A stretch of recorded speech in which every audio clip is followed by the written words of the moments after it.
Në vim do të flasim për samitin e NATO-s. Fokusi në Ankara do t'jetë tek lufta midis Ukrainës edhe Rusisë, patjetër edhe Irani edhe vatrat tjera të mundshme në botë. Jam në studio me zotin Ilir Aliaj. Faleminderit që erdhe. Si gjithmonë kënaqësi. Gjithashtu, paraprakisht doja një opinion tënd, një analizë për këtë që po ndodh, për sa i përket furnizimit me karburant. Pse në situata të tilla Rusia? Po jap edhe dy lajme, të cilat janë lajme të ditës së sotme. Njëri është i mëngjesit. Sulmet një pas njëshme të Ukrainës. Po, dhe tjetri është i para 2-3 orësh. Ukraina ka goditur për herë të parë një rafineri nafte që gjendet në afërsi të Shën Peterburgut dhe një rafineri në Omsk, që është 2000 kilometra larg kufirit Ukrainës. Çka është tregues i aftësisë së Ukrainës për të goditur në largësi kaq të mëdha, sepse 2000 kilometra me dron është shumë. Dhe kjo është problematik shumë e madhe. Kemi sot Krimea, e gjithë gadishulli i Krimes nuk ka pas drita, pra që mbrëm darkë, deri sot vazhdon, edhe në këtë moment vazhdon të jetë pa drita, pa elektricitet. Pra është paralizuar gjithë gadishulli i Krimes, duke përfshirë këtu edhe bazën ruse të Sevastopolit. Është një bazë që në kohën e sovjetikëve, në fakt, në vitet 1960, deri sot, pra është goditur edhe baza, dhe edhe aty ka pas dëma shumë të mëdha. Siç edhe ju e raportuat. Si ka mundësi ka qevikase në sulmet e saj Ukraina këto kohë të fundit? Po sepse ka ndryshuar edhe strategjia vete e Ukrainës. Deri sot Ukraina vetëm u mbronte dhe sulmonte maksimalisht në ato rajonet afër kufirit me rus. Tashmë Ukraina, ka dërguar luftën në Rusi, brenda në Rusi. Mund të quajmë përsi? Po patjetër që është edhe në terren, pavarësisht se dje Putin doli dhe tha që kemi marrë Konstantinka, që është një qytet krejt e vogël, në fakt po është në rajonin e Luhanskut, nuk është e vërtet. Pra ka pas përparim në këtë rajon, në këtë qytet, por jo ta marrin qytetin. Është krejt e kundërta, në frontin e luftës ukrainasit po përparojnë, sepse kemi një lodhje të jashtëzakonshme të Rusisë, dhe para disa kohësh ne kemi diskutuar edhe herë tjera në studio.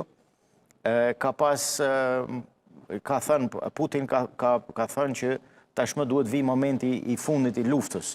Pra dhe janë gjitha këto janë shenjat që tregojnë lodhjen e Rusisë. Lodhja e Rusisë është në gjitha aspektet, jo vetëm ushtarake, por edhe në aspektet ekonomike, sociale, financiare. Ekonomia është kthyer në një ekonomi lufte, çka do të thotë që prodhimi kryesor atje tashmë është lufta, është të ushqejmë luftën. Mirë, por lufta nuk është një ekonomi që t'jep fitime. Është një ekonomi që vetëm ha. Dhe kjo i ka dërguar financat ruse në një tatpjet shumë të madhe. Zoti Aliaj, situata me karburantin është vetëm një, le themi, ngërç i momentit, një situatë për të menaxhuar, apo e parashikon si një krizë në vim? Nuk mund të jetë një situatë e momentit, pasi ka rreth 2 muaj që ukrainasit godasin rafineritë e naftës në gjithë Rusinë. Dhe kjo dëmet që shkaktohen janë dëme që nuk mund të rregullohen për mrena një dite apo mrena 2 ditëve. Janë dëme shumë të mëdha dhe këto goditje i kanë sjell atë që edhe ju e prezantuat edhe në lajmin tuaj, por edhe me fotografi. Dhe ajo gjendja është gjithandej në Rusi, pra. Më duk sikur lufta ishte shpërngulur në Rusi, brenda territorit të Rusisë, jo më në Ukrainë. Kjo është strategjia e Ukrainës, që ta dërgojmë luftën atje që t'i vëmë edhe qytetarëve rusë dhe pastaj ato do bëjnë te presionin. Po duhet kesh fuqi për ta bërë këtë? Kush e ka mbështet? Sigurisht, Shtetet e Bashkuara janë në vijën e parë të mbështetjes dhe vendet e Bashkimit Evropian, të cilat jo vetëm e kanë furnizuar me armatim, por edhe kanë paguar parat për blerjen e pajisjeve ushtarake për ushtërinë ukrainase. Edhe më parë kanë bërë këtë? Mos ndoshta jemi përpara një hovi të ri në furnizime? Jo, nuk ka ndonjë ndryshim të madh, ndonjë diferencë të madhe. Çështja kryesore është që vetë Ukraina ka arritur të krijojë disa baza shumë të rëndësishme ushtarake dhe teknologji lufte shumë të rëndësishme, duke përfshirë deri edhe ato raketat balistike, pra të cilat i kanë quajtur Flamingo, edhe ato i kanë quajtur Flamingo. Interesant. Dhe sidomos dhe dronet të cilët po bëjnë një punë shumë të madhe në atë që mund të quhet pra nesër edhe qendresa ukrainase.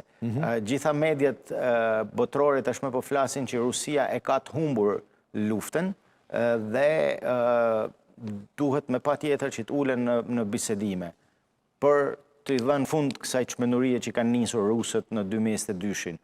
Putin në daljet shikohet edhe vizualisht nuk është më ai Putin i buzëqeshur dhe është shumë i lodhur edhe fizikisht dhe në portretin e tij. Mosha bën veten tani?